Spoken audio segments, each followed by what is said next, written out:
It's nice to see everyone again virtually. You're on Music and Chat with Shueh-li Ong, and it's a good evening from me to you in Nashville, Tennessee. Please say hi, and some of you have already hi in the live chat, which is right there. And let us know where you're tuning in from. Don't be backward in coming forward. And remember to put any questions or comments you may have in the live chat as well so that I may attend to them as the stream moves along. I want to say hello to those of you who are here already. Hi, Gary from Frederick, Maryland. I am sorry, I'm not quite sure who JHK is, but hello. And we have someone behind the Arts Council at Freeport who's saying hello as well and saying I'm not hearing anything. Can you guys hear me? I believe you can because I'm monitoring my stream and I can hear myself. Someone from Monmouth as well. Is this Monmouth in New Jersey? Let me know. And of course, Neil Alexander, who's also a guest today, says hi in the live chat. And my good friend who helped me get the Zoom meet together, Michael Spicer, is saying hi. Even Erik Norlander, who's a guest today, is saying hi, everybody. Oops, I've got Roby on music. Oh, hi everyone from Charlotte, North Carolina. That's wonderful. Oh, JKH is Jill Hughes. Hey, Jill. Nice to see you. It's been a while, isn't it? And Jill is tuning in from Marietta, Ohio. Cool. Wonderful. So, I had planned to play something, but because we started late and time is a little tight because there's a huge bunch of us and some of us can't stay as long as we would like them to. So I'm going to just move forward with the intros of the gang. But before I do, a quick hello to Andre Chomley, who is in Asheville. Thanks, Andre, for your assistance in getting Don Preston on as well. Don is also a guest of ours this evening. And finally, Mike Flavin, of course. Okay, it's 7:12 p.m. Central Time, 12 past 9 a.m. in Singapore tomorrow, and 12 past 12 noon in Australia also tomorrow. So let's get on with the stream. As I said, the gathering has already begun on Zoom, so let's bring them all in. I just need to flick the volume up, and lo and behold, hey gang. Hi Shueh. Hi everyone. You all comfortable? Very comfortable. Okay. Very good. Okay, so the fourth edition of Moogfest was held on Saturday, the 22nd of September in 2007, or 2007 as you would say in America, at BB King. Thank you. At BB King Blues Club and Grill in Times Square, New York. And that was actually the last time the venue would hold this festival. Sadly, also in 2018, BB King New York would close its doors. You can still find it on Google Maps, except that when you click on the website, it tells you that we are indeed closed. So that's kind of sad. Moogfest was produced by the Kalini Group. I tried to reach out to Charles. We are LinkedIn friends, but I haven't got a reply from him. I was hoping to get some Moogfest07 archival material perhaps, but sorry, that well was dry. So on Moogfest07, the lineup included our esteemed performers here, and not in order of importance, but Herb Deutsch is here, Don Preston, Adam Holzman, Neil Alexander, Jordan Rudess, Tom Brislin. Did I miss someone? Erik Norlander. He's sitting there, it's being quiet. I was waiting for him to raise his hands like this. I was clapping for Herb and Dawn and everybody else. See, no one else clap. Did you clap for Erik? I'll clap for Erik.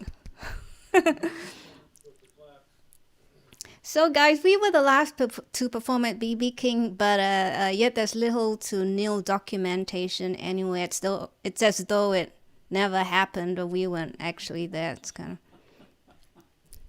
it was a parallel universe maybe. So, but fortunately for us, and there's one person whom I did remember as I mentioned to you guys, but the viewing audience might not know, a photographer by the name of Rob Olowinski, and I told him that I would mention his name because he's kindly loaned us some pictures that he took that day. He was there attending with another friend of his, so he wasn't there in the capacity of a photographer, but he happened to have his camera anyway. So I do have a few pics, or pickies as us Australians call them, that I can display.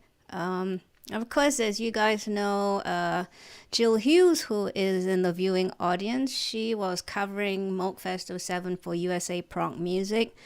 And Mike Levine was also covering Moogfest07 for Electronic Musician magazine.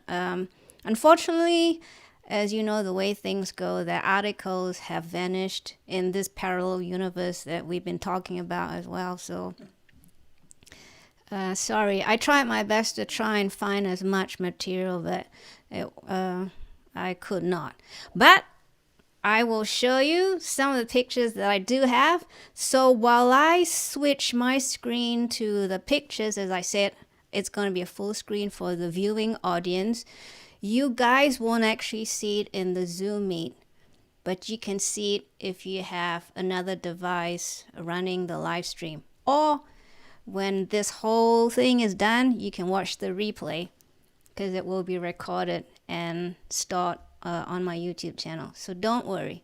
So here we go. I'm going to start with some pickies. While I'm showing the pictures, you may still talk because I've allowed you to voice your concerns while I show the pictures. They can't see you talk, but they can hear you talk. So I will go a little slow with the pictures, bearing in mind there's a latency of about 30 seconds to maybe a minute and a half. Hopefully you have good connection so you can see the pictures, within 30 seconds. Sometimes if you're lucky, you might see it in 20 seconds or less. So here we go. We shall not waste any more time. Let's begin with the first picky. I just want to show you BB King on the map. It's still on the map, like I said, but it's not in operation anymore. Here's the exterior of BB King for Moogfest07. Of course, Mr. Dolby was our headliner. Thomas Dolby declined to join us. He's not doing public interviews anymore, or at least for the time being. So I did try. BB King interior that day. These are the shots from Rob Olowinski. And I noticed somehow that I crept in this interior picture. It looks like me.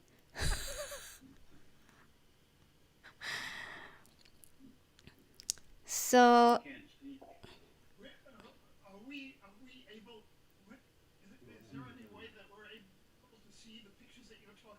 yes, if you have a separate device watching the live stream, that's the only way. Or else I'll have video echoes, video feedback. We can do it this way. Well, you can't do it, yeah. Now you can see it. Pictures. Oh, all right. Actually, still looks I know that picture. Right. And here's a picture from my own stash. It's the postcard. I found it recently going through all my old stuff. I've been diligently and furiously discarding, like a dog digging a hole in the dirt to bury his bone or her bone. I've been digging furiously through my stuff and discarding things I don't think I should hold on to anymore, and I came across the postcard. So there you go. If you can see the top left quadrant of the postcard, there's the little Moogfest little square. This was a postcard that BB King printed of, calendar of events for that season. And I also somehow found a copy of the program for that evening. You guys probably remember this, receiving this, because we all got a copy. Somehow I held on to mine with a rusty paper clip, as you can see on the top left part. It's rusty, but so I'm holding on to this one. So now we know the order of appearance of the bands.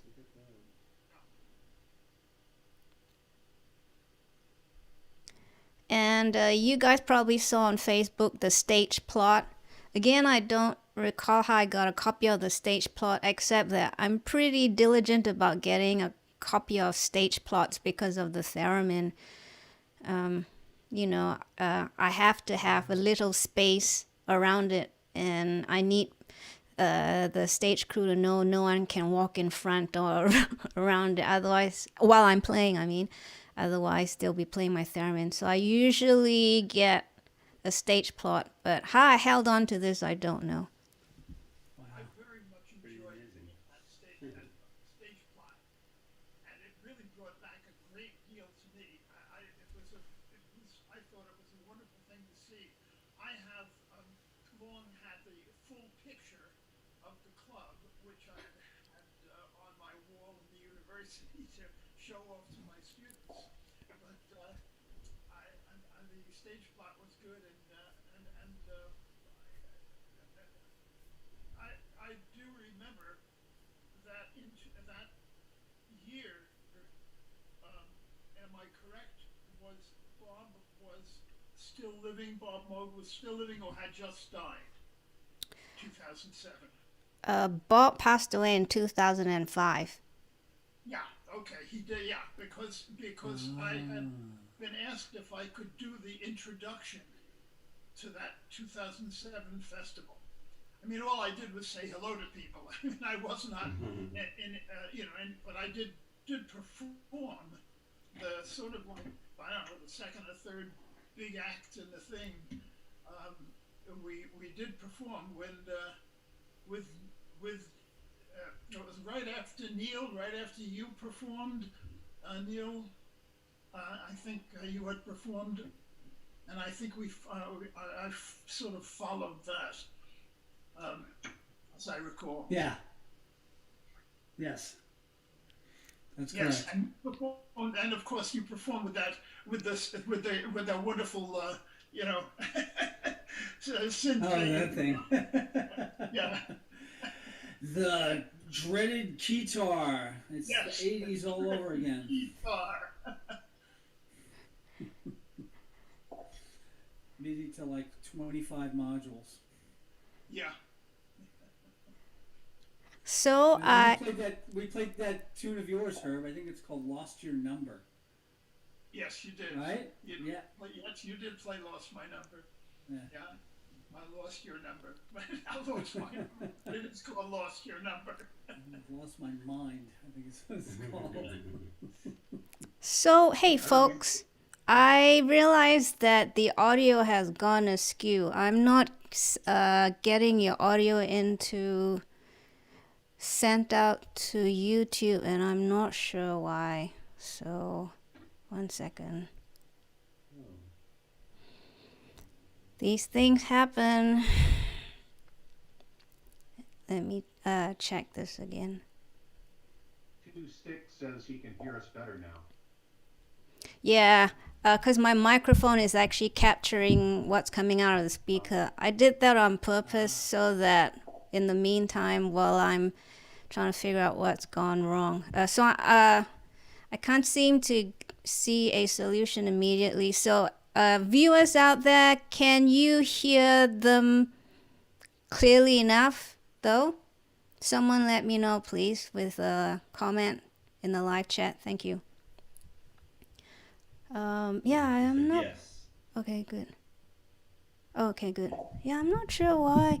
When we first started, it was fine, but the tech gremlin always rears its ugly head when it feels like it. It doesn't make an appointment, so... Unfortunately. That's the way it goes. Okay, so I'm gonna show you some more pics before I move on. Here is one of the front of the dressing room. 1 second. Of Neil and Herb would remember this. This is a dressing room we shared with Thomas Dolby. The dressing room was for Thomas Dolby, Herb, Deutsch, Neil, that's you, Neil, and my band. And all I remember of that dressing room was that Thomas Dolby walked out in the middle of waiting to be, to go on stage. He walked out and he said, "I'm going to get some sneakers."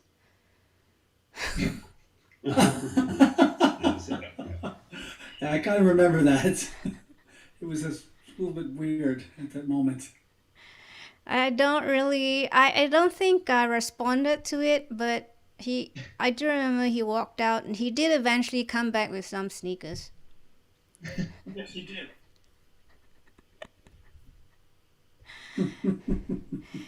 Okay, so those are the band pics very quickly. The other pics. I want to show the band pics. So I'm going to go through all the pictures very quickly so we can just talk.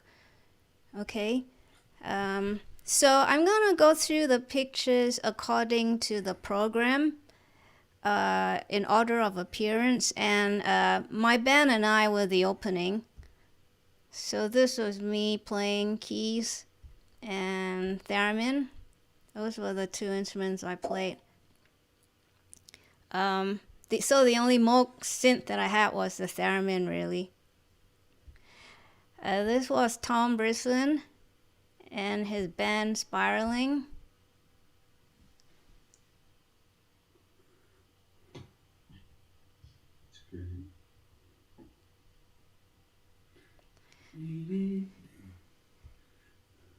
So the wow. Your picture just popped up. Yeah, I can see. Yeah, I've got a bit of a lag here too. No worries. Oh yeah. So here is Don Preston. Look, Mr. Purple. Now, whose idea was it to send two naked girls out with a birthday cake? Because it was my birthday. That was a banner moment for sure. Yeah, oh boy. I have a picture of that. Rock and roll. Yeah. It's the picture we've been Burn it waiting quick. for. There you go. That'll wake us up. There you go. Excellent. That's the shot. So yeah, it was your birthday, wasn't it, Dawn? Well, so it seems, because there's a happy birthday on top of the cake. Oh, I forgot it was my birthday. I thought the cake was for my solo. It says happy birthday on top of it. Wouldn't that be awesome if that were a regular thing? Right. You play a good solo. They bring you out a cake. More incentive to practice. Finally getting somewhere. Right. Oh boy, you guys are not funny. Yeah, I wouldn't mind if it were chocolate cake, but I'm not too keen on the naked girls.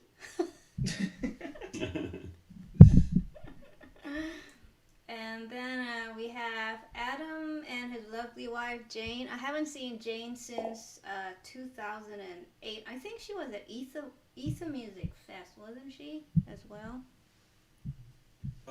Yeah, she's doing great. She's got a new album coming out in March. A lot Oh, of great players on it. very good. Called I'll have to look. Anomalia. Oh, nice. Have Oh, to, great picture.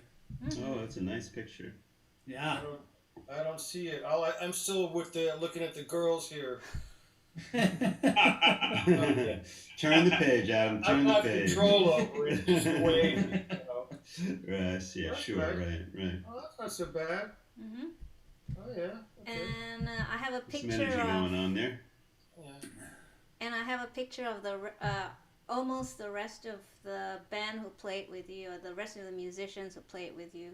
I don't have the drummer, so I think Rob just captured, those two.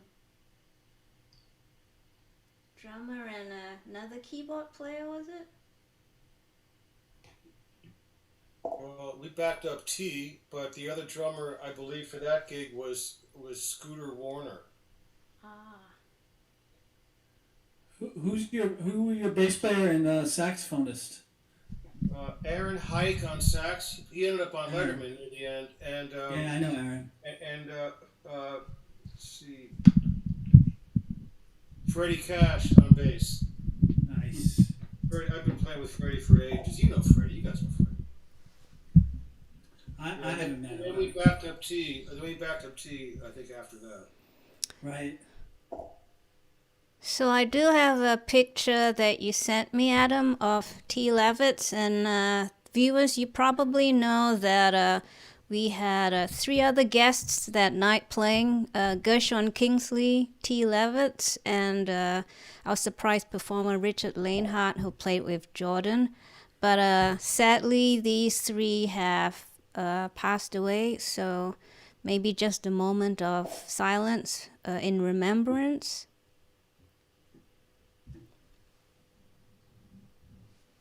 Thanks, guys. So, so here's the picture of T that you sent me, Adam. You should be able to see it already. Yeah, that's T kind of in his heyday with the dregs. Yeah, Very that's nice. good.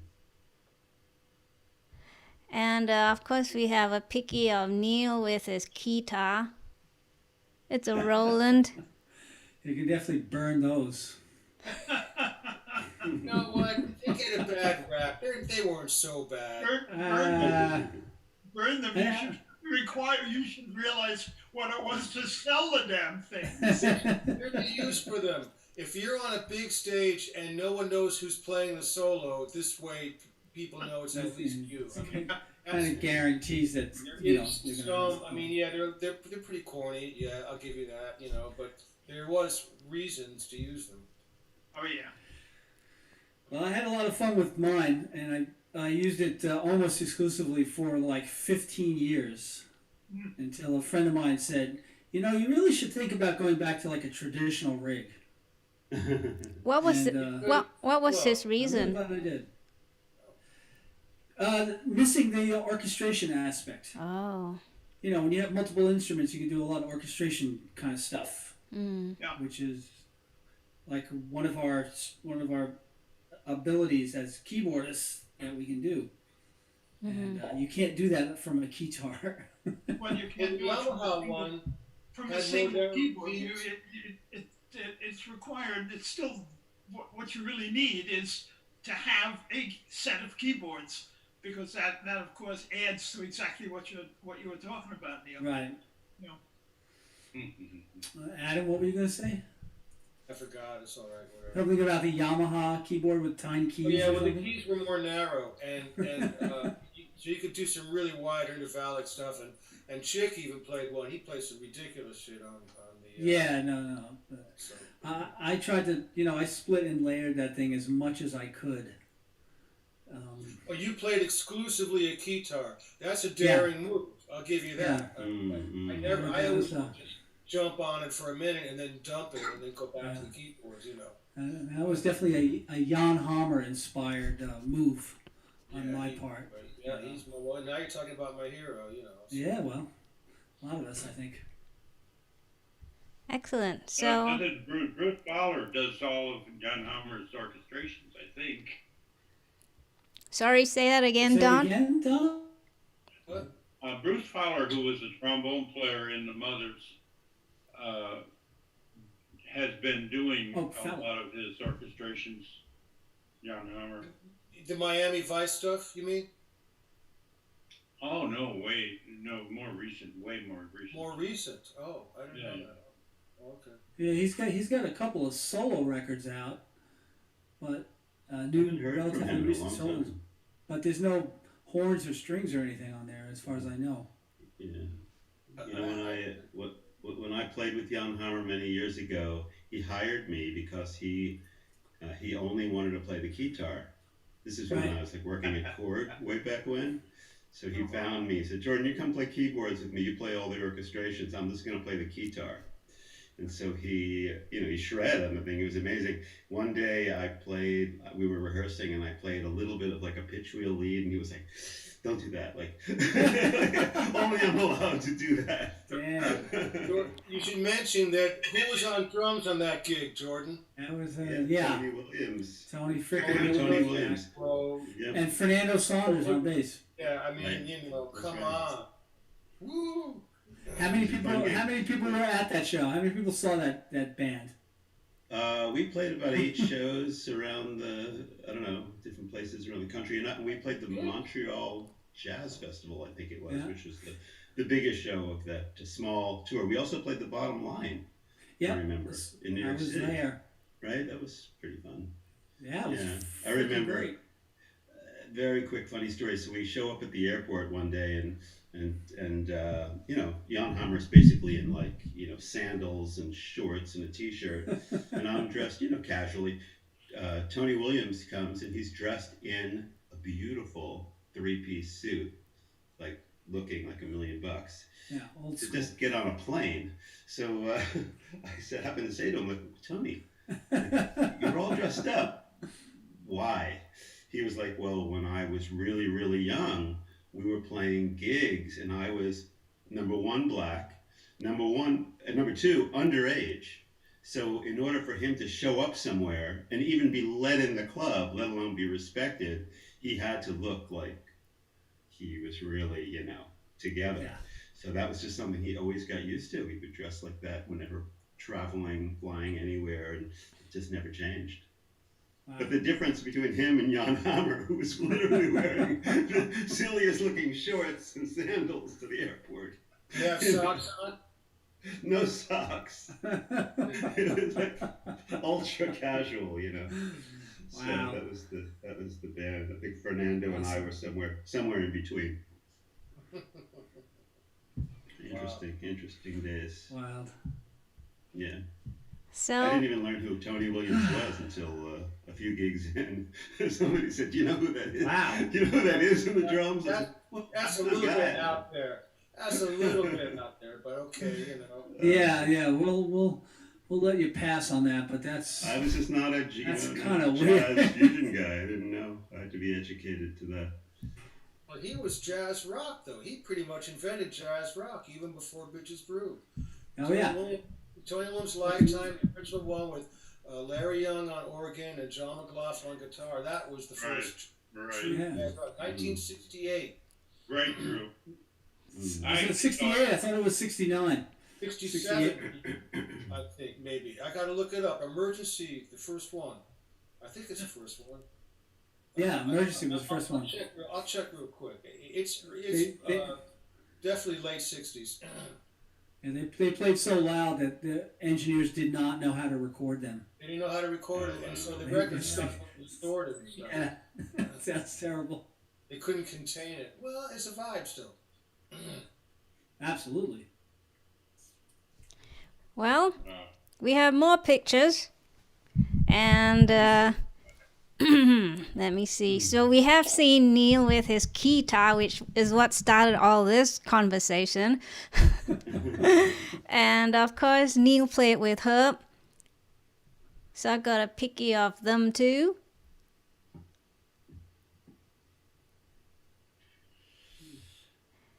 Picky. Yes, picky. Picky. Picky and rally. Doesn't know it's picky. Oh, that's a great There picture. it is. All right, there you go. Go, bro. Yeah, all right. Cool. I know. Wow. Good pick. Outstanding. Yeah. I'm sitting there in my old mini Moog. Oh yeah, that's an original. That's not a voice. That is an original, which I still have and still plays and still sounds beautiful. Oh, that's And awesome. actually, you can see it up there. Serial number 94. Wow. So, the first year when Bob made 100, and he took a chance to see if he could make 100 of them. And this is number 94. Wow. Still playing. Amazing. I'm not going to go up and play it, but. I had a Is that it 1407. over there? Is that it in the background? Do we see it? Can we see it on the screen? Is that it over there? Yes. Herb? Behind you, Herb? That is behind you. That's your number Yeah. 99 or whatever. Yeah, you can see it. I'm Yeah. looking, trying to see what you can see well Yeah, enough. I think you can see it. That's cool, But, man. yeah, that's it. Cool. Right up there. Yeah. Up Cool. fingers. Mine was 1407 and it fell apart finally after 20 years. Yeah. Wow. Of course, I took it apart a few times before that, but I've tried to make a guitar out of it. Wow. I always wanted one, but Ooh. I peer pressured Jordan into getting one. you did? Yeah, Jordan has one now. You do? Yes, a beautiful, beautiful vintage mini Moog, courtesy of Eric's Nice. Wow. collection. I used to have one, but Mr. Alexander has it now. He's Tom's mini. These things move around, right? They do. It's nice to keep them in the family too. Yeah, right. Right, absolutely. What family are we talking about? This one, Yeah, synth folk. right. Synth Brothers. Synth folk. I'm not a brother. Ah, Or we'll you- give you an honorary. Honorary brother. Loosely. The term is loose. You know. Yes. Yeah. I know. I was just messing. All right, more pickies. So we move on to Erik himself. Unfortunately, Erik, there was only one one photograph of you. You look quite stern in this one. You look like you're about to pounce on someone because they said something mean to you. But I think it's gonna. There we are. Yeah. Oh yeah, Oh, that must have been at sound check because I Yes, it looks like a sound check picture. Yeah, Yeah, there are quite a few soundcheck pictures. So so It's like I have to just tell one very very quick story. So okay. on the right side of the picture, you can just barely see the edge of it. That's my Alesis Andromeda, which is a synth that I was one of the designers of actually, and that was like my poly synth. Oh. So I borrowed all these Moog synths, of course, for the gig because there was a ton of Moog synths, but I needed a poly synth, and so I brought my Andromeda with me on the plane from California, and I took a taxi to BB King's, just put it in the trunk, and set it up on stage for the gig, and it worked great.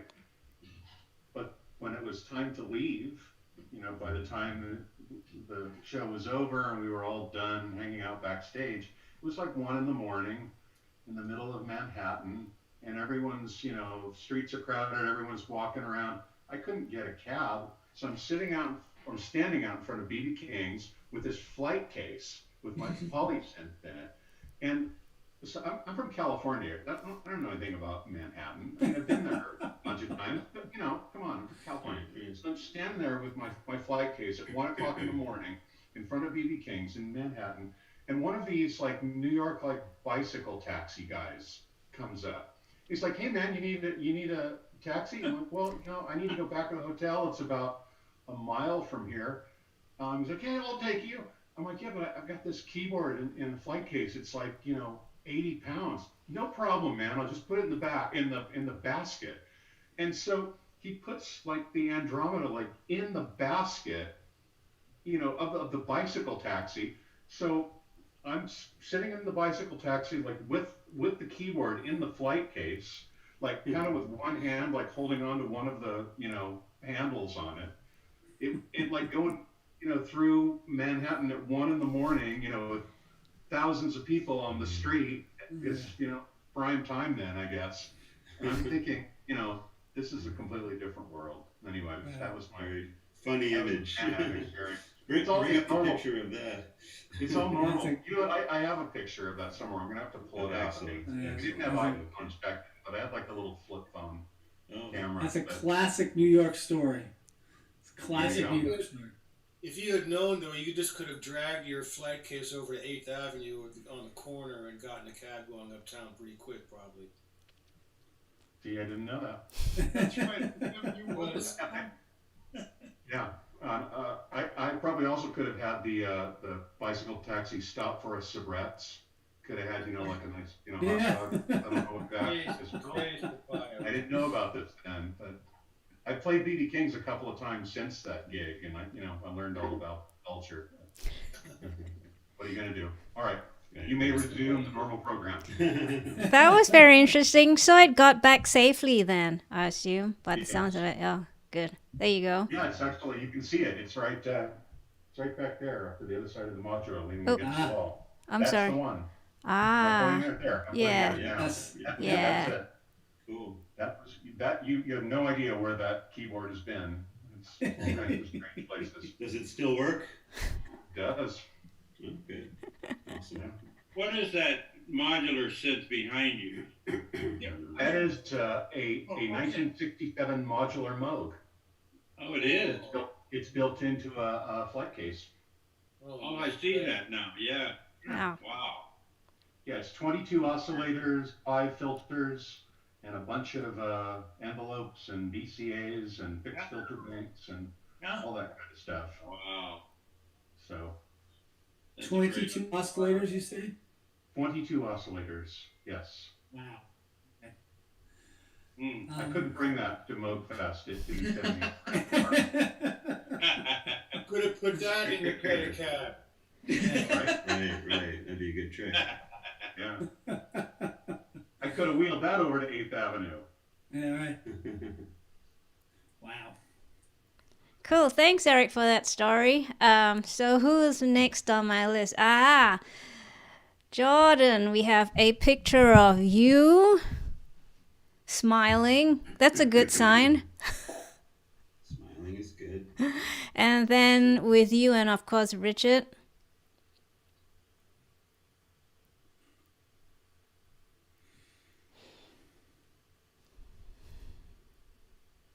Okay, Yeah. did I Rocking the V synth. lost audio? Oh, you lost audio, Herb? No, it's back now, I guess. Okay. Yeah, there's the picture. Oh man, I remember that set just because I remember the whole show to an extent, but the Buchla, Right. Jordan, was that the shirt that reacted to the sound and the lights would change? I think so. Yes. Rings a bell. That's a cool one. I ended up buying one of those. Funny. I love that. fucking Right. VU meter. Yeah, and it lasted like what, 2 days or something like that for the show, and then the next day, it was not built to last, but it was. You can't cool. put it in the washing machine. That's what I definitely felt. No. Good catch though. I remember that. It's bringing me back. Yeah. Of course, Richard. Richard Lanehart was my neighbor, literally. He and I shared a driveway. Wow. Yeah, I lived here first, and one day the new neighbors moved in, and then which is incredible because we're in the suburbs, middle of nowhere. And then I start talking to this guy, and I find out he's into technology and synthesis, and he's into graphics and visuals, and we ended up, of course, being really, really connected. He's the one who actually designed my. I have a big synthesizers.com modular that I've taken on the road, and Richard designed it. Oh. Basically worked with what's his name, Roger at synthesizers.com to put the whole thing together. Roger Erik. Thank you, Roger Erik. Yeah. Can I ask how the modular travels? Well, we had this big, strong case built for it, and it weighed like, a couple 100 pounds at least. So it was a real monster there. Oh my God, yeah. To the point where one day I happened to walk in to the venue when the crew was setting up, and I watched like 4 guys lifting up this thing like on either side, and I thought right then, you know what? For the lead sound that I'm playing with that thing, I could use something a whole lot smaller.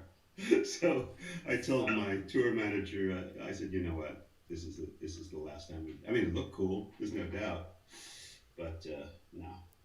That didn't stay on the road very long. So I can get a video screen and project something really cool while I play my one note, one oscillator sound, whatever it was. So, but I have it right here, right next to my Steinway. It looks great. It looks cool. It seems like touring with any kind of modular would be a troubleshooting nightmare. Oh my God. Yeah. It worked for me. I had it on the road for about a year doing shows. Which tour was that? Oh God, I don't remember which year it was. It was probably about 10 years ago or something. About 10 years ago, yeah, okay. Yeah, it was the tour that we were in. Well, as part of it, Dream Theater had done all of Dark Side of the Moon in Holland. So it was kind of cool to have the modular up with that, with the whole on the run thing, even though you don't need a big modular to do that, but I did have that. And I had some special effects and different keys and that thing running the sequence. And, it was fun and everybody loved the look of it. And it certainly did sound good. But it didn't stay on the road after I saw my crew trying to lift that thing up. Look, I have a heart. I can't be letting you guys do that. No way. So... yeah. Very nice. So let's see, who's next? Last but not least, of course, Mr. Dolby himself. I've got 2 pickies of him. One of him gesturing at something. The other spreading his wings.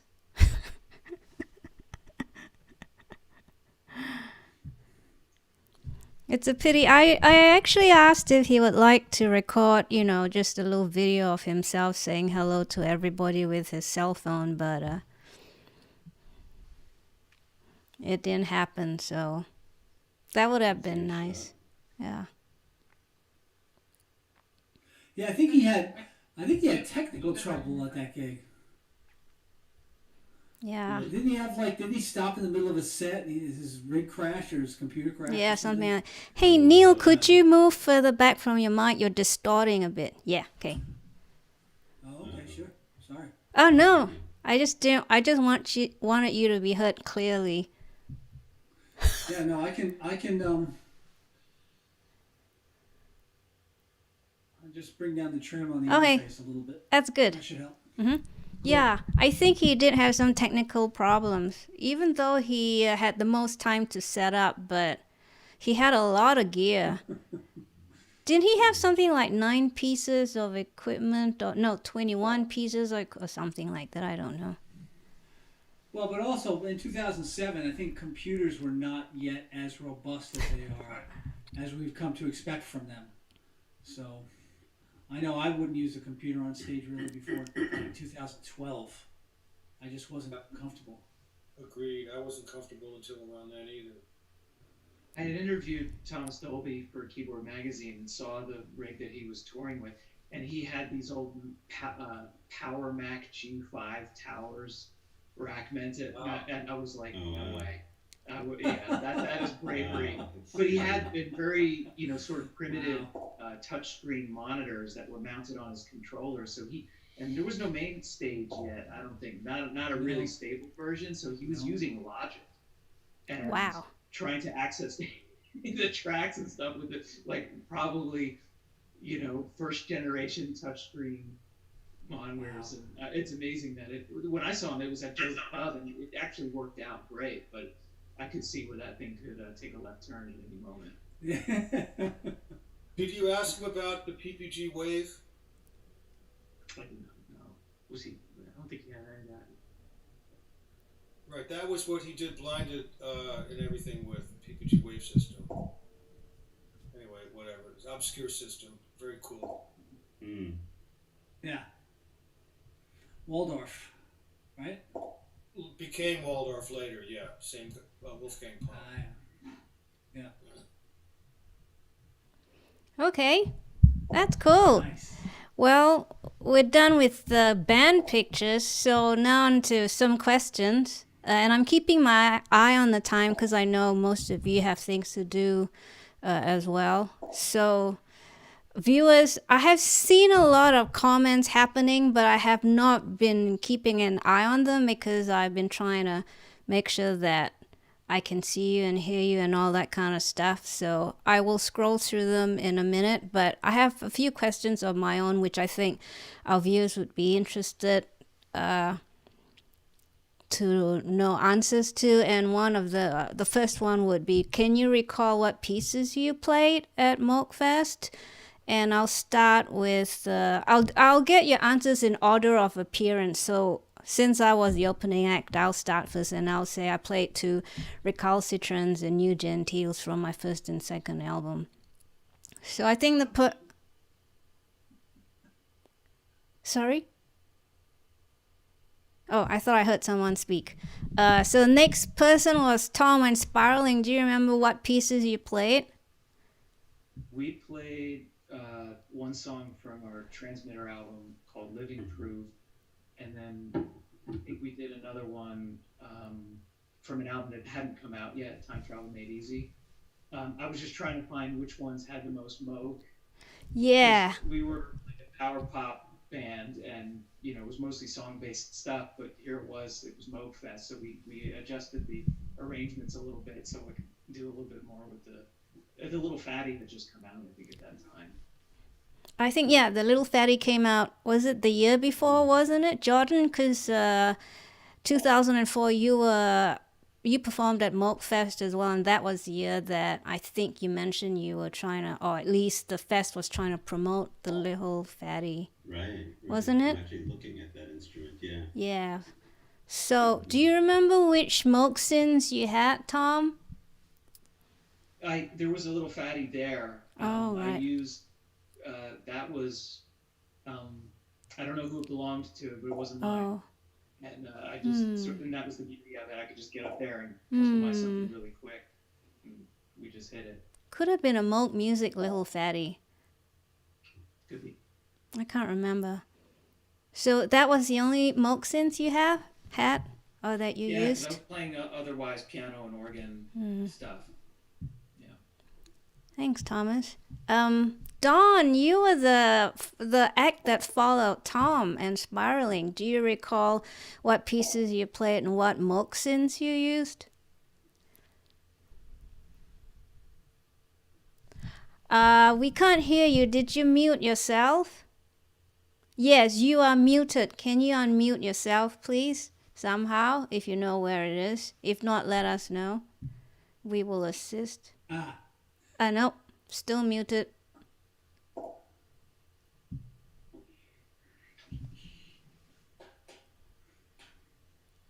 Mute.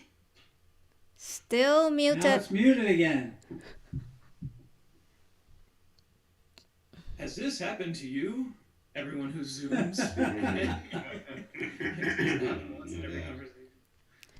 Dawn, you're still Dawn. muted. Still muted, bud. Submarine. Hello, submarine. Oh, Nice. nice. We all have like little toys and things from the studio, right? Right. Now can you hear me? Ooh. Yes. Yes, we can. Yes. Yes, we hear you. Okay. Good job. So I went up on stage, and I had the idea of showing what just a mini Moog could do. and so there was one up on the stage. I don't know whose it was. So I turned it on and I started playing. And I played for, I don't know how long the piece was, but I played maybe 10 minutes. And that was it. So, But, were you just improvising? You're just kind of... Yeah, totally improvising. Mm-hmm. I had no idea, and I'm sure a lot of you experienced that whole thing of when you get into the workings of a thing like a mini Moog, you can do all kinds of things and pull off like a full concert piece, and that was my intention, and I thought I did pretty well with showing how the mini Moog could, how amazing it can be. So and those girls came out naked and that ruined my whole day. Okay. So did you have anything planned before you turned up? You just went with whatever? No, nothing at all. Did someone have a question? I thought I heard someone asking something, no? No, okay. The only thing I had just jumped in and said that may very well have been my mini Moog that he was playing. Because I don't know if there were any others there. I don't know. There were a few, yeah. It could be. Hope you didn't have trouble getting it back to zero. So following Dawn was Adam. Do you remember what pieces you played and what Moxins you had? Of course, there's some evidence in the pictures we just saw. Right. I had been playing a Voyager for a couple of years at that point, and I was madly in love with the Voyager, so I'm almost positive I used the Voyager. And I played a song from my album Spork called Tuesday, and then I did a little Jan Hammer tribute, and I played Stratus. I'm pretty sure that's it. And then we backed up T. Lavitz. We played a couple of tunes from his most recent album at the time, but I don't remember the titles of those tracks at the moment. Thanks, Adam. And Neil? Yeah, Neil? Oh, yeah.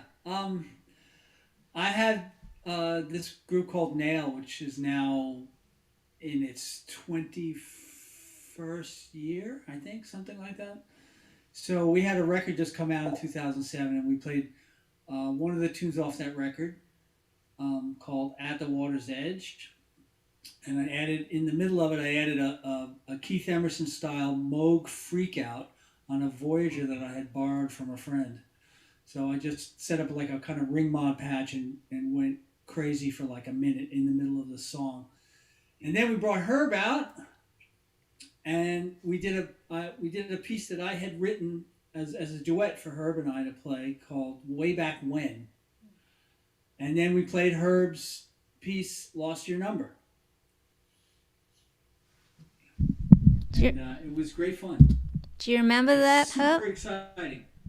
I certainly do remember it. I didn't do a lot of playing myself except once when you got back into doing Lost Your Number, which I yes I did write and you guys played it beautifully and you always did, and so it was very exciting to hear that. I was not primarily a performer.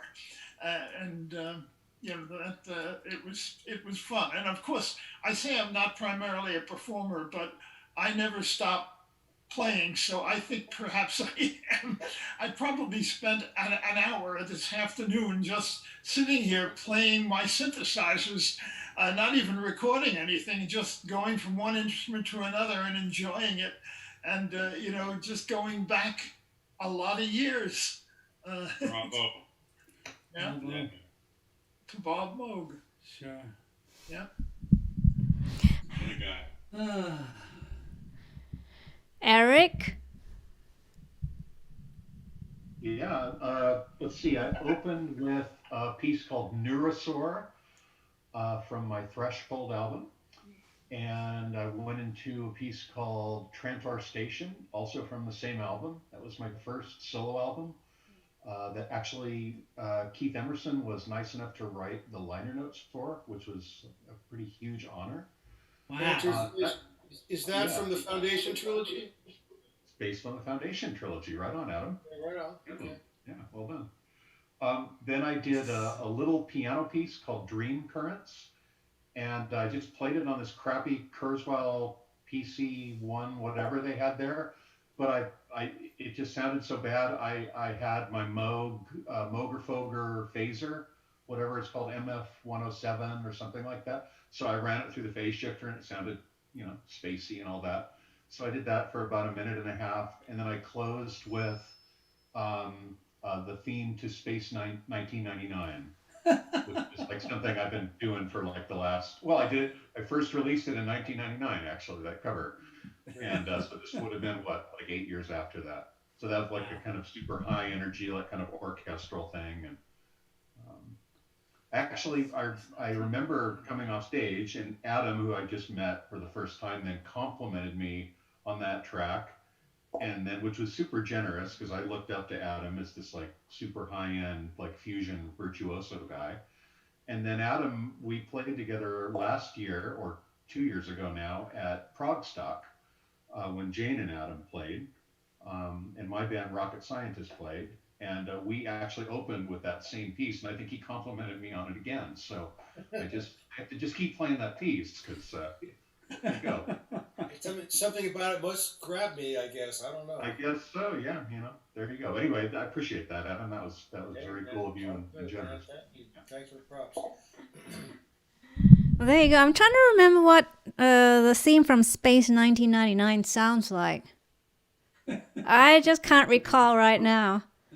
Go to my Bandcamp page or YouTube or anything, and you'll find my versions of it. There's several of them. I shall do that. Actually, the original version isn't all that great, but I think my version's, Martin Landau and Barbara Bain. Yes. Yeah, I do remember those two actors. In fact, one of my guests, Lee Stringer, I think, did some model building for Space 1999. Wow. That was pretty cool too. Yeah, I know. No doubt. All these cool people with cool jobs. That was the original. Spice 99 was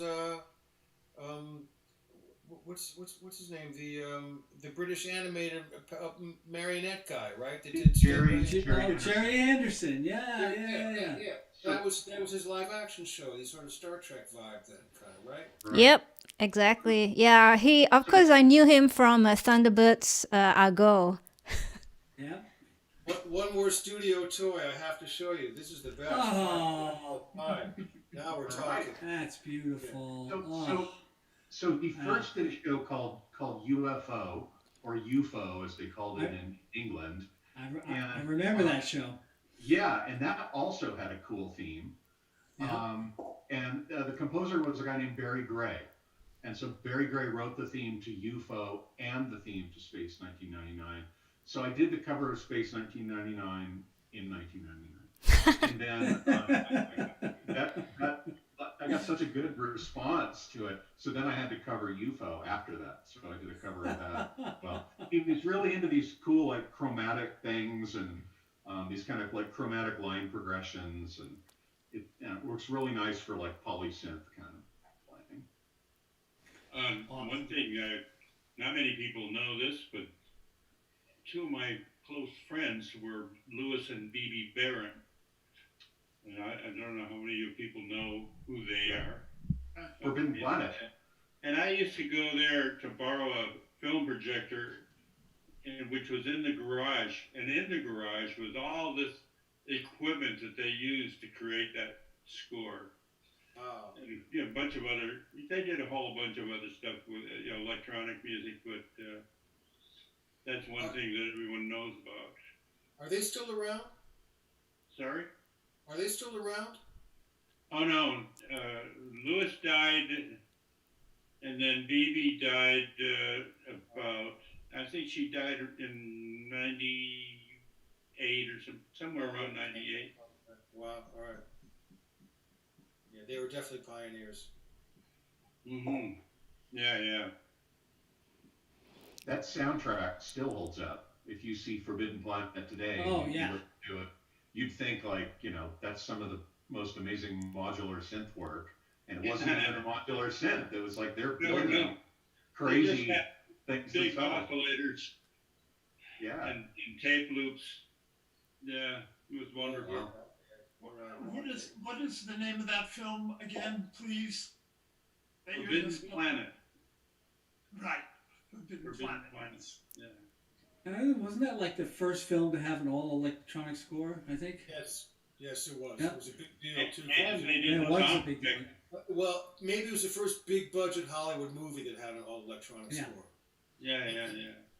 Yeah. And then I think the next one was Apocalypse Now, which I did about a quarter of the music. Really? Wow. Yeah.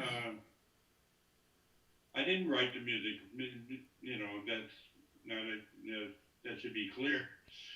But I did have to orchestrate when I was working on the parts that I worked on. Wow. And of course, play it. Yeah. This guy called me and he says, "We want to borrow your synth." I had a 6-case modular synth. And then he said, "Who am I talking to?" And I told him, and he says, "Oh, why don't we just use you? We'll get the synth for free." So that's how I got on this film. Cool. Nice. Great story. So, our last person has vanished from our Zoom meet. I don't know where he is. Jordan. Where are you, Jordan? He had to leave. He had to run. Oh, that's a pity. Does anyone remember what he played? I guess not. He and Richard did, it was like kind of a modular synth improv thing. So I'm guessing it was like a sequence what I remember. Richard probably put together and then Jordan soloed over it. That's kind of what I remember. Yeah. Okay. Did Richard do something by himself before Jordan joined him? Maybe. I seem to recall something just being so overwhelmed by the sound of the buchla that it was, Yeah. Well, thanks for that. It's so great to see you guys. Sorry. Yeah. No, this is really extraordinary. I mean, Shueh-li, thank you so much for putting this together. It's really quite an extraordinary. Like you said, it was in another dimension, but you ask us, it actually happened. I make things happen. It is really very exciting to be here like this. We know all about where things are now, but it's beautiful to be part of it and still being able to talk about what it was. Yeah. Another great it. Yeah. I hear you. Yeah. So I'm going to go. Sorry, go on. I remember walking into into BB King's and kind of setting up the stage and all that, and so we're just kind of sitting around, and I see Herb there, and I know who Herb is. I've never met him before, and I think Herb was there. I don't know if it was with August Worley. It was with someone I knew, and so I don't know. I don't remember exactly who it was, but anyway, I went over and. Could it have been Trevor Pinch? I don't know. Anyway, I managed to get introduced. I managed to get introduced to Herb somehow, and then immediately I went into this gushing story about the Moog Rogue and how I've had this beautiful Moog Rogue ever since like 1985 or something like that, and I've used it on like 20 albums. And it's one of my favorite synths. It's just, you can get so much music out of this thing. It's nothing like a mini Moog. It's totally its own thing. And I just remember having this great conversation with Herb. Like I met him and, immediately I'm going into this, telling him my life story about the Moog Rogue. I was probably saying there weren't that many of them built either. And now with you mentioning them, it's like going back in my mind and saying, "Oh my God, that instrument! I have to stop and think about it." Yeah, the Moog Rogue. That was my first one too. Yeah, I had one of those as well. I loved it to death. I put a strap on it. I put strap buttons on it. Tom, Yeah. Voyager? Well, I know I wrote the manual, I think, for it, but I don't think I don't have one now. And I don't know if I don't remember ever having one. But I'm pretty sure I wrote the manual for the Moog Rogue. Check that out. I'm not trying to... Great. Tom, do you have a Voyager? Yeah, I have two. One is on the road with Kansas, and then I have the one that I originally got back when the anniversary edition came out. It was the 50th anniversary Voyager, Right. and use that in the studio. Yeah, I like to use it old school in the studio. Mm. Anyway, whatever. You know, I think there would have been... Moogfest was a pretty big deal. It wasn't a parallel universe, but it was just before the era of cell phones, when everything under the sun was filmed and recorded, and photos, and everyone had a movie camera in their back pocket. It was just before that, like a couple of years. And I think that we'd have tons of stuff to show and share right now, but it really happened. I'm pretty sure it was in this what would you say? Universal membrane. I'm pretty sure. I'm pretty sure it did happen. It wasn't a parallel universe. I'm confident. So am I, because of all the memorabilia I have, the postcard, the stage plot, the program, and the fact that you guys are real. Well, any concert from before 2005 is only documented so much, professional photographers maybe, but not much, right? I mean, so it's not like now where everything is documented ad nauseum, pretty much, Yeah. It would have been nice. Someone would have filmed this. That would have been incredible. Yeah. Well, I'm pretty sure somebody did film it because there's videos of my set that I had obtained, and I don't know where I got them from. I just simply don't remember. You sent one. You sent one to me. It was recently. I said the second cut of something, which was from my band, right after you had played. Yeah, there's both the videos on YouTube in two parts. So there's our song, and then the stuff we played with you. Right. And it's been up there. I mean, I posted it up there in like 2010 or something. I think I have it on a DVD somewhere, but I don't know if that I have the rest of the show or where it might even be findable. I actually made some inquiries before we did this, but I wasn't able to Thanks. find anything. Yeah, me too. I scoured the ends of the earth. Well, not quite, but I tried. And I couldn't dig up anything, like I said. I was really hoping to find those reviews as well, but unfortunately, it would have been really nice to at least see a written report, of what actually... There were reviews? Yeah, as I mentioned, USA Prog Music, Jill Hughes was there, Mike Levine from Electronic Musician Magazine. I know that because I met them for the first time there and have been friends with them since. But, the way things happened, it's just gone in a puff of smoke. Well, maybe not smoke, but it's no more in the physical world.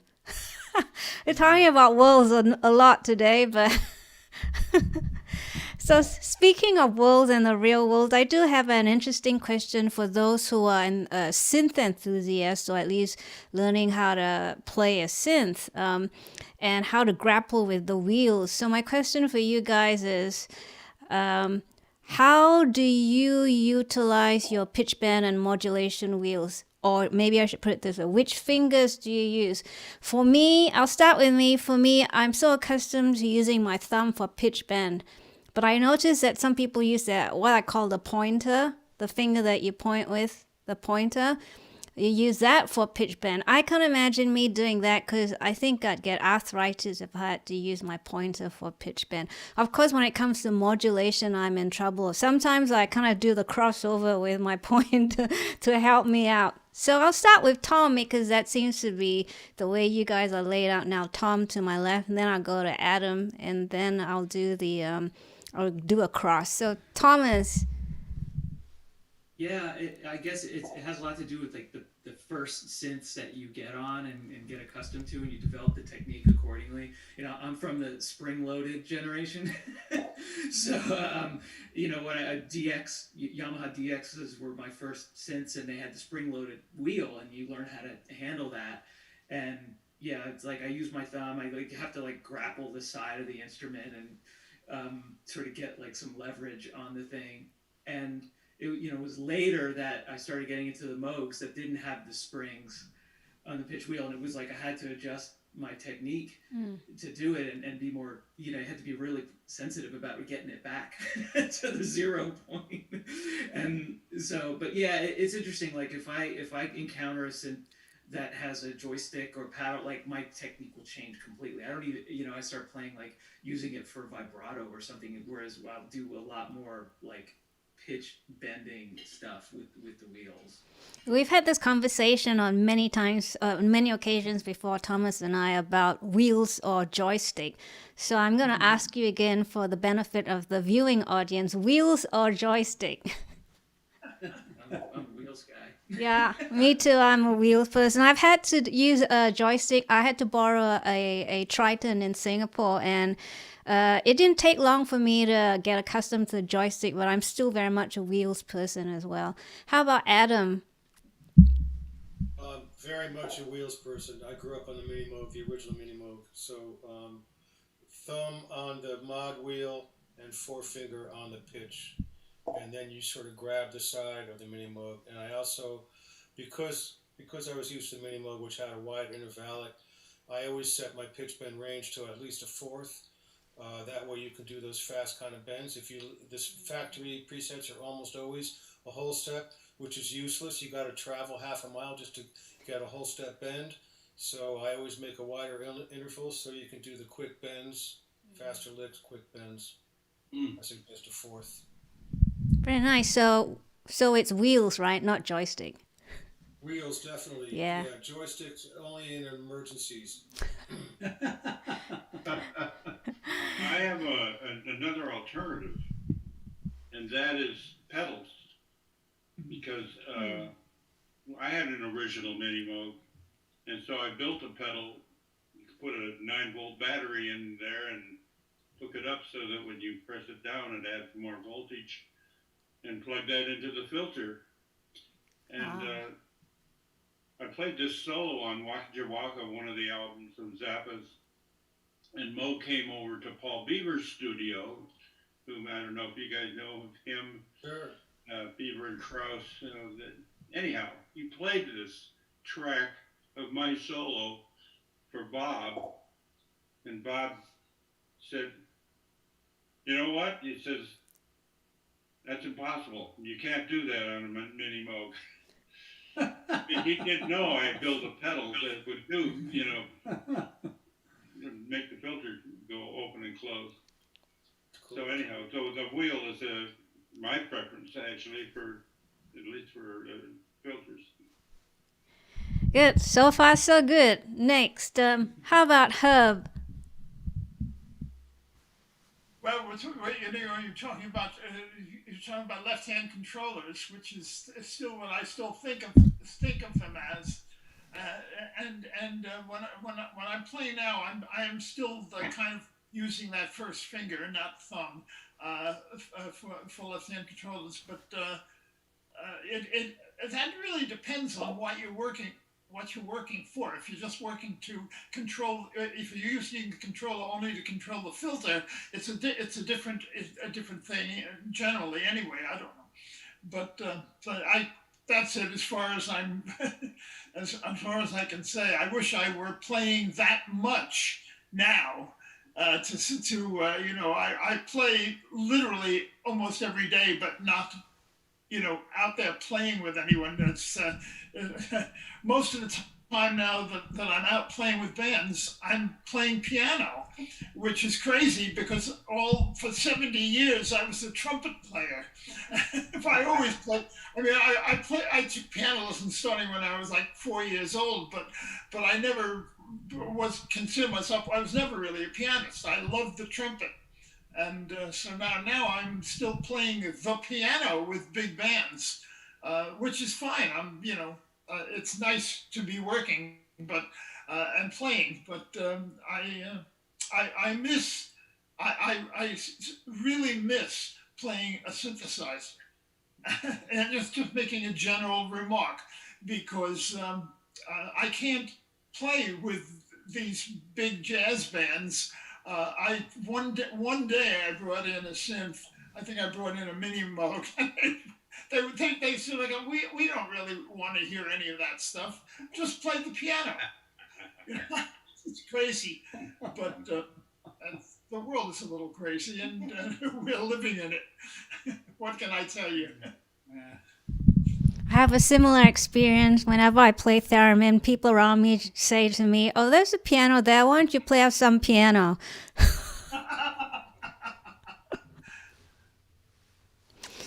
Oh, wow. And how about Neil?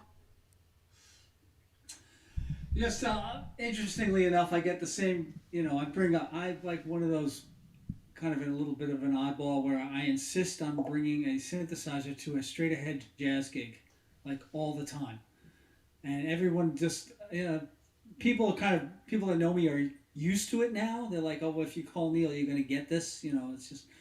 But I got a lot of that. Like, why don't you just play the fucking piano? What's wrong with you? And I was like, no, what's wrong with you?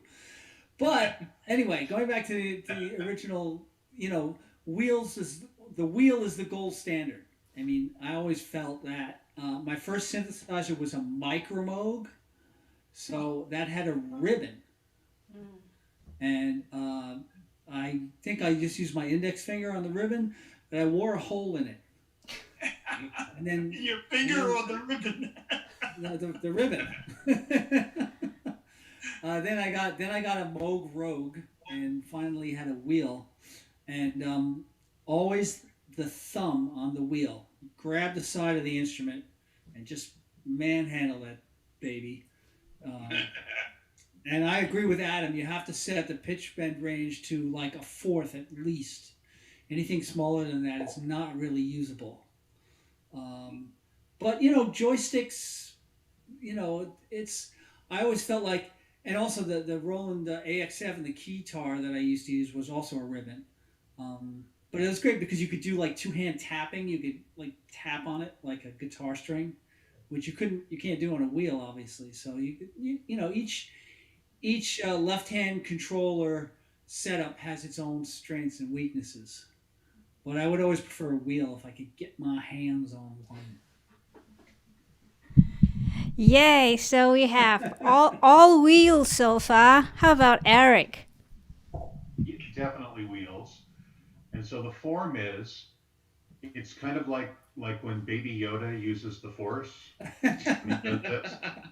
So what I do is I rest my thumb on the panel, and then index finger on the mod wheel and middle finger on the pitch wheel. Wow.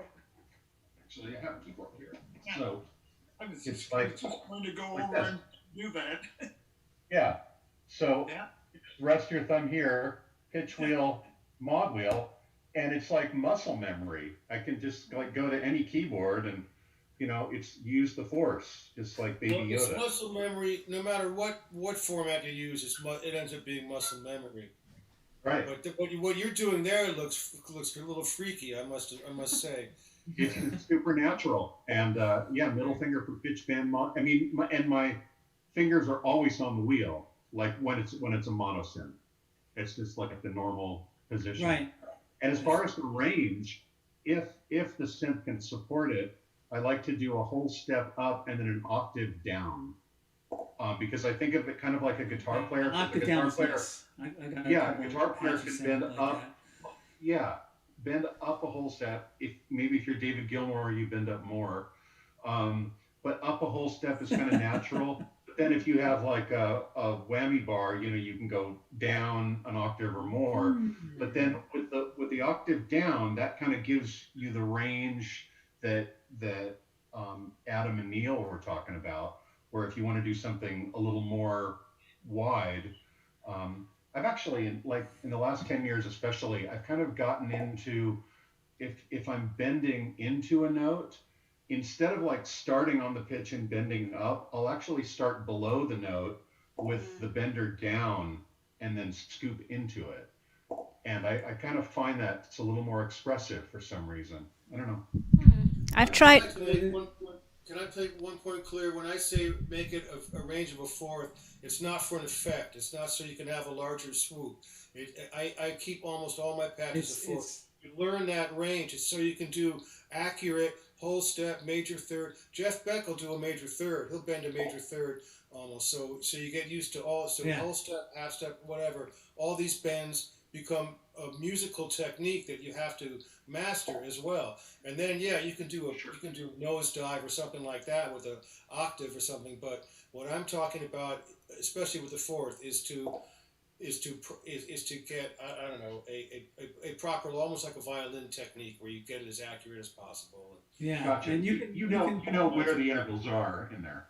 Right. Yeah, like you can get half step, whole step, minor third, major third. You can really get those things precise, You do it for practice. A while, Yeah. So it looks like Erik and Adam are both Star Wars fans because you have the fourth and then you have the Yoda little thing going on. Star Wars? I don't know. I am a Star Wars fan, but I don't see any Star Wars junk in this picture. You're talking about the fourth, I was just being funny. Yeah. Oh, yeah. Right. I was just being funny. All good musicians use the Force. Guys, I have to leave. You got to use the Force for sure. Right. I have to leave because it's my wife's birthday and I have to go make dinner for her. Aww. So, Our happy birthday. Yeah. And happy birthday to Lana, everybody. and thank her. Thank her for letting us borrow you for a little while. Yeah, absolutely. Thanks, Erik. All right, it's wonderful to see you all. All of you guys are huge stars. It's been an honor to hang with you. Likewise. Great, man. Thanks, Thank you. Erik. Show because I have an 88-year-old bladder. Well, we can wait. We'll be here when you get back. Yeah. All right. If you guys need the little boy's room, just go ahead and come back. So I have another. Sorry. I've got a few others I have to take care of, but I'm just being polite. Oh, of course. Yeah. Okay. If you have to go. Thanks, Don. Okay, my pleasure, totally. I haven't. Yeah, I have. Oh, Louis, I see that. Thank you. Nice seeing you. Yeah, likewise. Really, I learned a few things. So did I. About that. Okay, great. Thanks, Don. Take care. I was going to say I haven't addressed the viewers' comments or questions yet, which I will in a second. I just have one more. It's a technique question as well, because I see that there are a few interests, and that is the way we play broken chords, arpeggios, or runs. If you're classically trained, most of the time you would do the hand over thumb or the thumb under hand kind of thing as you do your runs or arpeggios. But if you're in a prog rock situation, maybe I shouldn't have said that. But in some situations, you use both hands where it's convenient. You do like the swap over.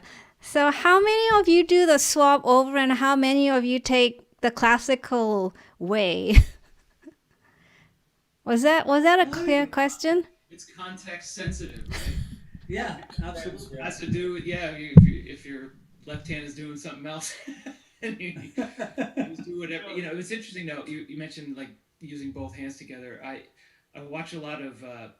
You may know Eric Levy, who plays keyboards for Night Ranger. He just improvises daily on Instagram, and he does these beautiful solos. And it's the two hands working as one. It's one line, but it's going from one hand to another, and it's so seamless. And it's just both hands are just doing his bidding to get the line going, and it's really beautiful, actually.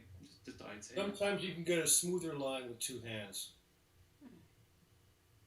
I always feel like it's depending on like what the actual notes are. You know, like there's a passage in Rhapsody in Blue that's this like repeated arpeggio, and it's a 5-note pattern. But you could play it with one hand, but it won't flow the same way. You need both hands to really play it the way it's meant to be played.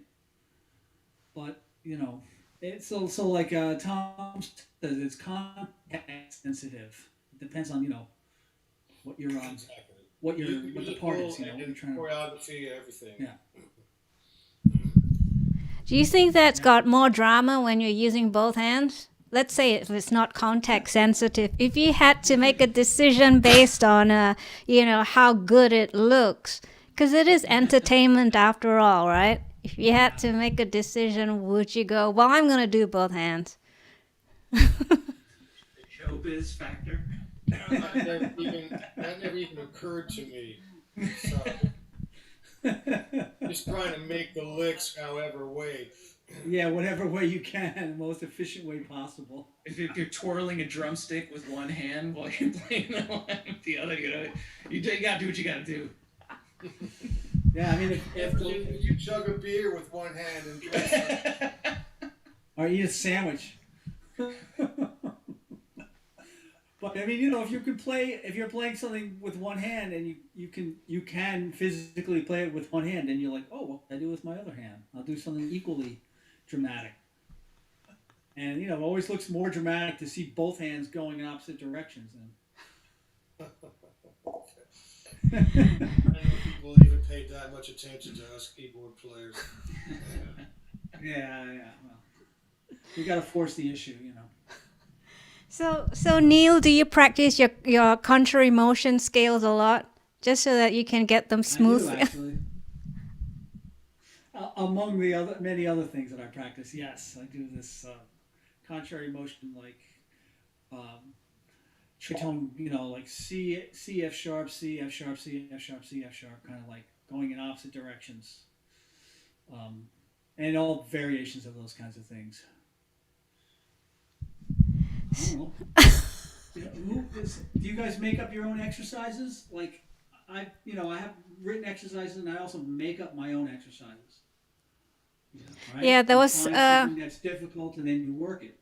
There was a particular trick that my piano teacher, when I was in college, insisted that I experiment with, and that was always change your syncopation. So you could be playing a straight scale, but syncopate it, and then change where the syncopation occurs. So you never really rely on too much on the muscle memory, even though there is muscle memory involved, but you're actually actively paying attention to what you're doing. And in kind of a way, it strengthens all your fingers equally, if there's such a thing. So I try and apply that. Even when I play theremin, I kind of jolt myself out of, the bliss of having practiced this so many times. I could play it without thinking about it, but I do something. I alter what I play, either in rhythm or I add other things just to change it up. If you know what I'm trying to say. Indeed. Okay, I'm gonna. Sorry, Neil. It's like finding. You're playing an 8-note scale or whatever arpeggio, and finding different rhythmic groupings. So like if you accent every like groups of 5, you're playing a major scale, but now you're playing groups of 5 or groups of 7, or you feel it differently. Yeah, or kind of group it in under a different time signature kind of thing. Yeah. Just yeah. You got me. I'm going to address some of the viewer comments and questions now, so that we can kind of taper off to a joyous ending. So let me just scroll through a few of these. And any questions, guys? We're coming towards the end. I don't want to keep these wonderful gentlemen for too long because they have families to go back to or work they must deal with. Stick my head in something, you know. Oh, Eric's not here anymore. Ba-dip-dip.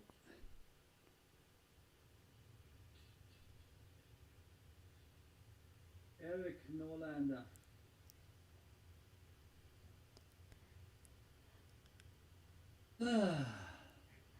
Sorry. We had so many comments on the live chat. I'm just scrolling through as quickly as my eyes can read them to see if I can spot any questions. Still scrolling. While you're scrolling, I have to say, the funny thing is, Adam, I think like I must be reading your mind or something, because two things that you said during this chat, one during the chat and one before we went live, that were on my mind, and one of them was that more people should be talking about T. Lavitz. Like, he was so great. And Yeah. Shueh-li, when you brought up this idea of bringing us all together, I was thinking like how cool it was to hear him play and to talk to him.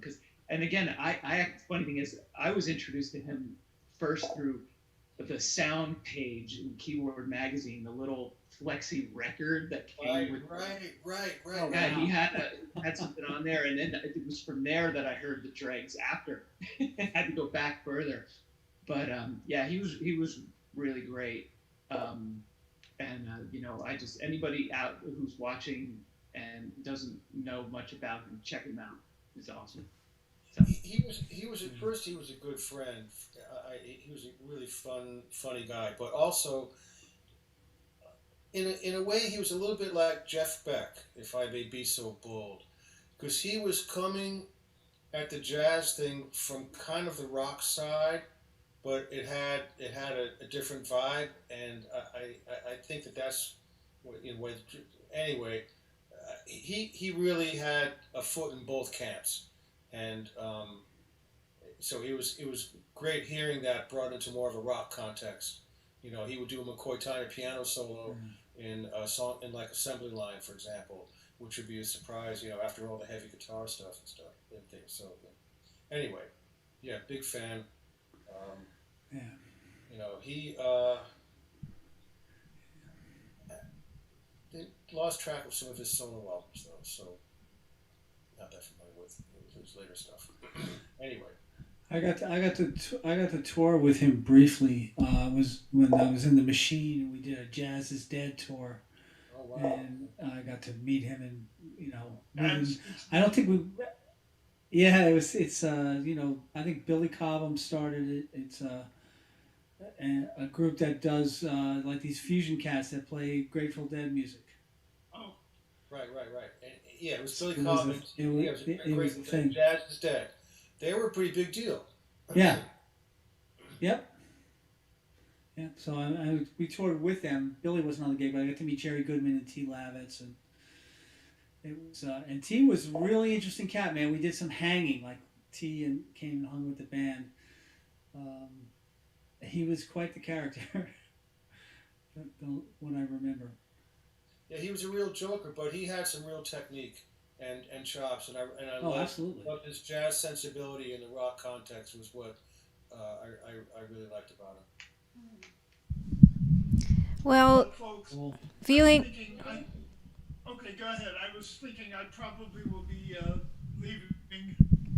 Yes, I'm winding it up now. I don't see any questions. A lot of comments. Everyone's been enjoying just us chatting, which is really good.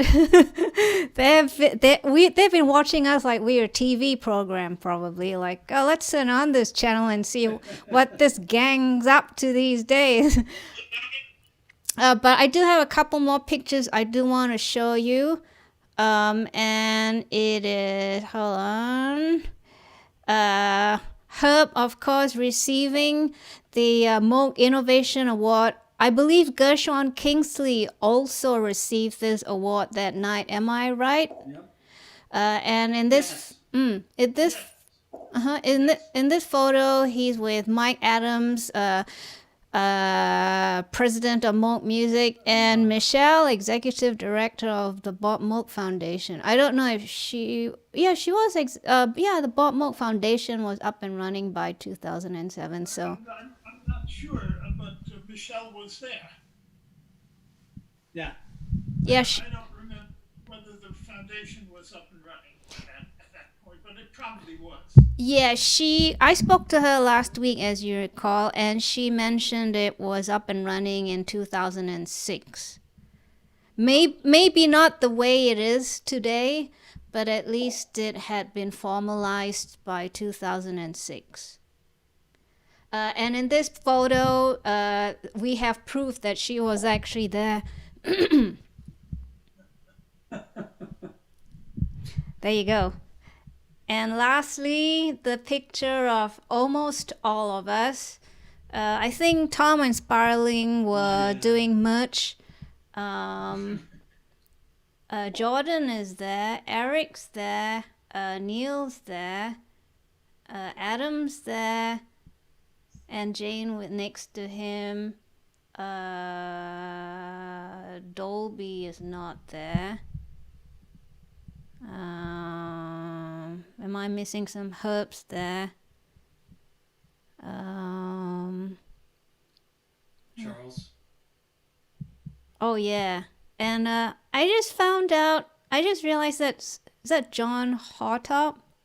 How do you say his name? Jack. Hotop. Sorry. Yeah, he was. Lower right-hand corner. He's the Korg Looks guy. like. Yeah, One of the Korg guys. Yeah. Yeah, he's a great player also. yeah. I'm not sure who the guy I'm not sure of the person in blue kneeling down extreme left corner. The first on the left. I know who that is. Oh, you do? I have this friend. His name is Rob, and he just likes to come to my shows and just talk to me at length. He's a really nice guy, and he kind of ended up hanging out backstage with us, and he inserted himself into the picture. And I didn't have much to say about it. That's right. Would have been nice to see the whole crew, the whole group, but at least we got some photographs from Rob Olowinski. Thanks again for your capturing some of our treasured moments and for letting us use your photographs. And I know Rob said that he would be watching, if not during the live stream, after. I think he's out and about doing jobs, so that's good. Good to know that he's still getting work in this current really awkward and extraordinary situation. So I think we need to call it a night because it is late and we've had a lot of fun. Too bad we couldn't exchange beverages virtually, but that is physically impossible right now. But I will do a virtual cheers. Cheers. Cheers. And maybe and maybe we will find another time to get together again to catch up on other things that we want to talk about. The crazy thing is I have like a whole page of questions, but I only asked you two because there's so much we all had to offer. And I appreciate you guys being here. Everyone, please thank our guests for their time.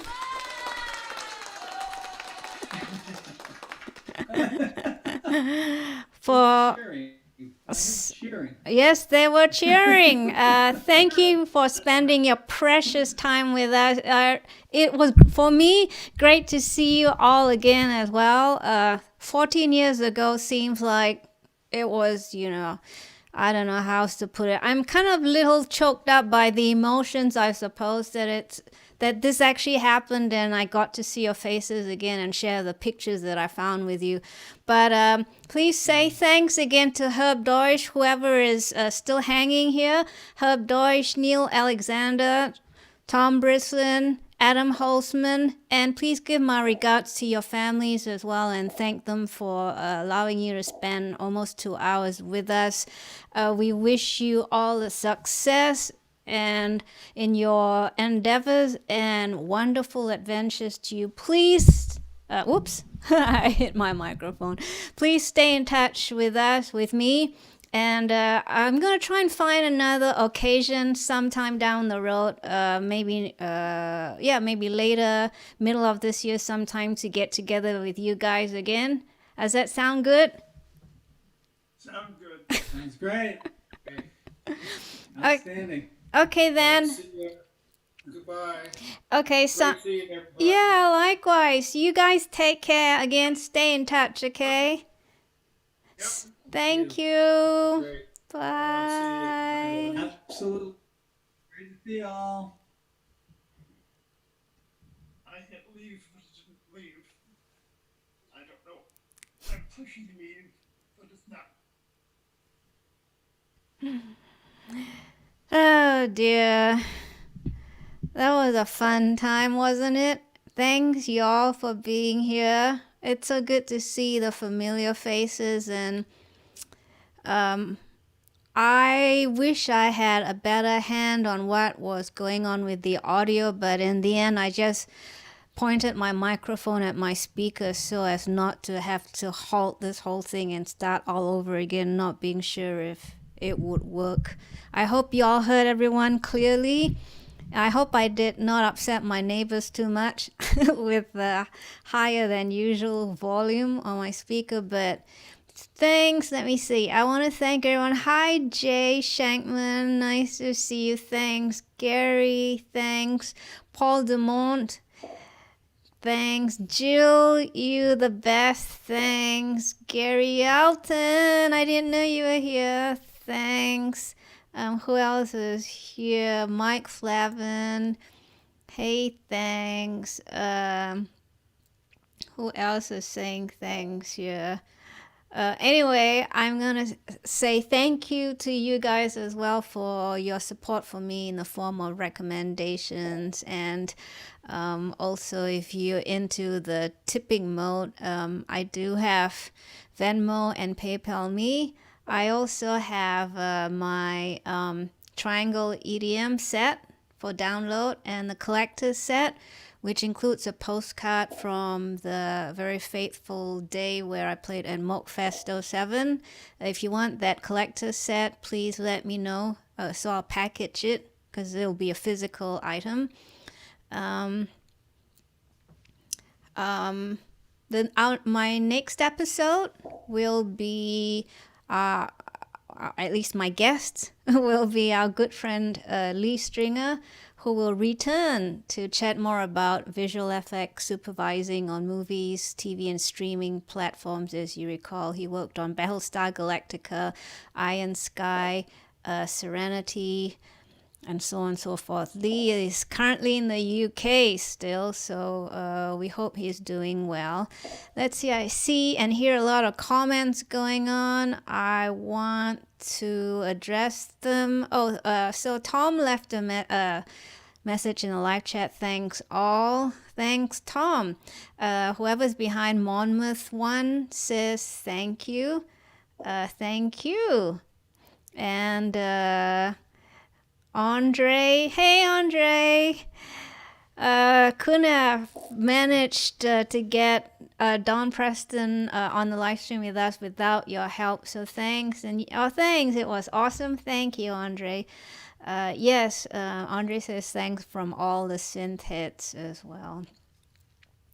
Who else have we got here? Oh, Neil, you're funny. Oh, okay. Ah, all right, got it. And Neil says thanks all as well. I don't want this gathering to end, but it was good to reminisce. It's good when other people have recorded the memories that you share. most of us don't keep a journal or a diary or whatever it is anymore. I don't. And often I wonder if, the people who appeared in a certain scene in my memory actually have similar memories. So tonight was super extra special for me. So you guys, thank you so much for hanging with me. All of you, our special guests, and all my friends out there in the viewing audience, you guys are the best. And if I haven't said so already, you are awesome.